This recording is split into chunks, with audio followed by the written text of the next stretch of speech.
with all honesty and with a clear conscience that the road that led us to Ashwaju Bola Ahmed Tinubu did not happen by chance.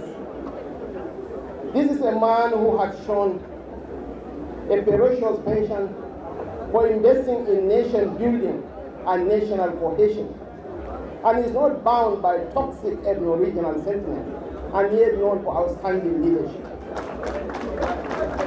While others sees opportunity for division, he sees opportunities for collaboration. This is a man in 4 electoral cycles.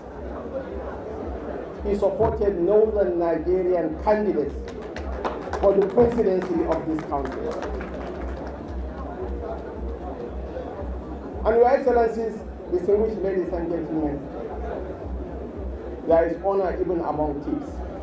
There is honor even among politicians. I want to commend the northern governors for standing for justice, for equity, and fair play. The world has changed. People are talking of nanotechnology, of big data, of artificial intelligence. I dare say that the elder statesman, Waziri Lamido Kombina, doesn't have the skill sets to catapult the nation to the next level. Having a certificate from Kano School of Hygiene doesn't make one an expert on healthcare delivery. We are talking about addressing some of the core socio-political issues confronting this nation. I urge you, Nigeria is on the cusp of making history.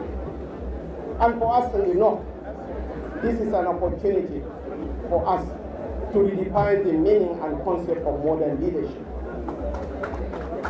Now I want to address one other issue, this mischievous fixation on Ashwaju's health status. He stood here on this platform and spoke for over an hour. The true hallmark of leadership is not the ability to carry a bag of cement, but the capacity to come up with robust solutions to a nation's problem. We are not in this race to prepare for the Olympics, but an institution that relies on the superiority of ideas and who has better antecedent and superiority of ideas than this revered gentleman seated here.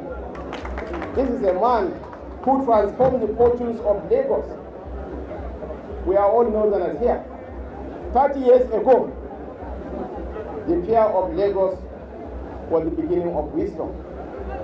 Many a northern graduate of law were shying away from going to the law school, fundamentally because Lagos was a huge ghetto. Under his tutelage, Lagos is now the 5th largest economy in Africa, and is projected to be the 3rd largest economy in Africa by the end of the decade.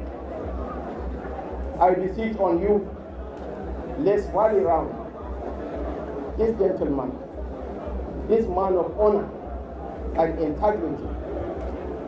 Let's vote for the Nigerian nation. Let's vote for the unity of this country. I raise my case. Thank you so much.